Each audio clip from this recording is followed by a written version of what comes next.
Welcome, Professor. Thank you very much, Carlos. Very glad to be here. Okay, let's divide this interview in three parts. A theory, a little bit of theory, a little bit on cases, a wrap-up in terms of the global post results. Okay. Image has been a key word in the world of communication for a long time. Now it's reputation. But aren't they very similar concepts?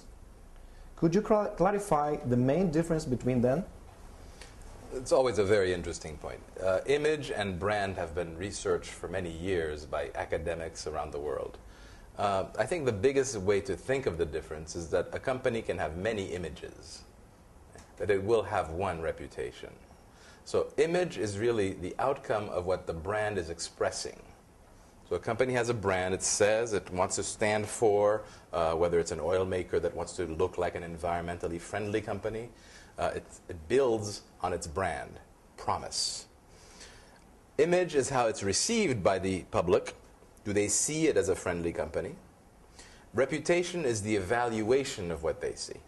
So reputation means, do I like, do I trust, do I admire this company for what it says and what it stands for? Clear.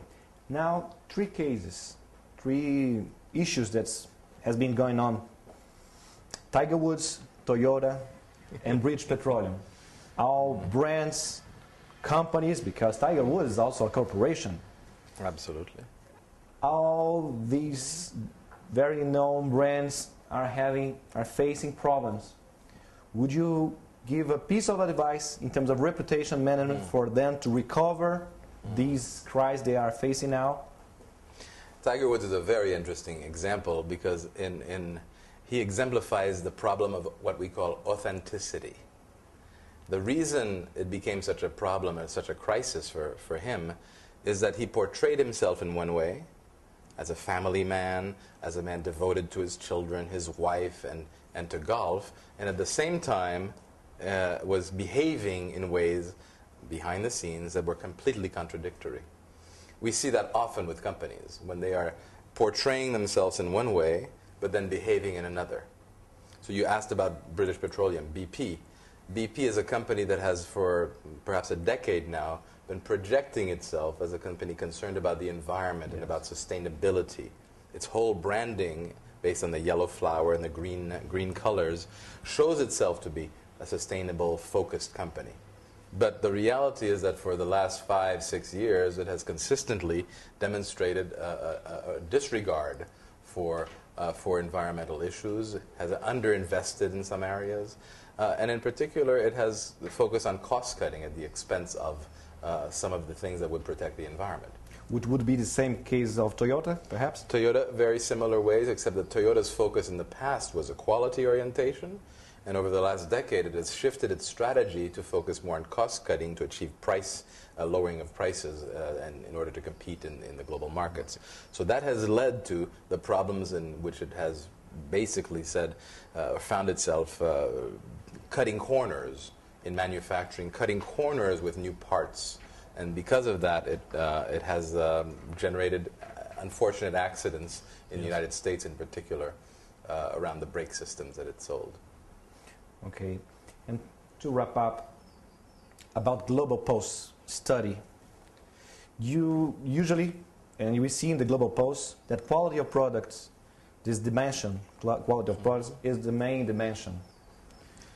But is this changing in benefit of new dimensions like ethics or corporate responsibility? Well, the study you're referring to is a measurement of corporate reputations around the world, so 34 countries of the 1,000 largest companies in the world.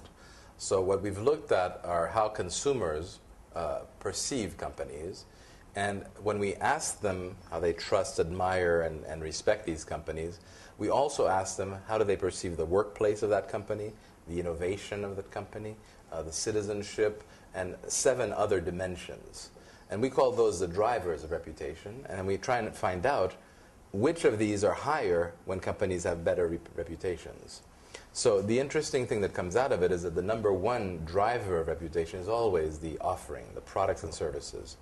But as you say, while it's the number one in across countries, we're seeing the growing importance of other dimensions of reputation in some markets. For instance, in Spain, the most important has been integridad, so the degree to which the company is well behaved and ethical in its posture. Leadership is often important and has emerged in some countries as most important. The workplace issues are increasing in their profile. Sure. But probably the most interesting one is citizenship.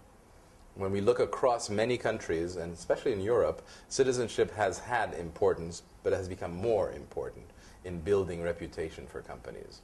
So it justifies many of the social reporting initiatives, the focus on the global reporting initiative by the United Nations and all the other groups that have participated in this, and encouraging the idea that social responsible behavior can be a good thing for business to engage in. Good. So doing well by doing good. Doing well by doing good, so long as you do the right thing. Okay, so these are the words of Professor Charles Fombrum. We are very happy to have him with us. Thank you very much, Professor. Pleasure to be here. Thank you, Carlos.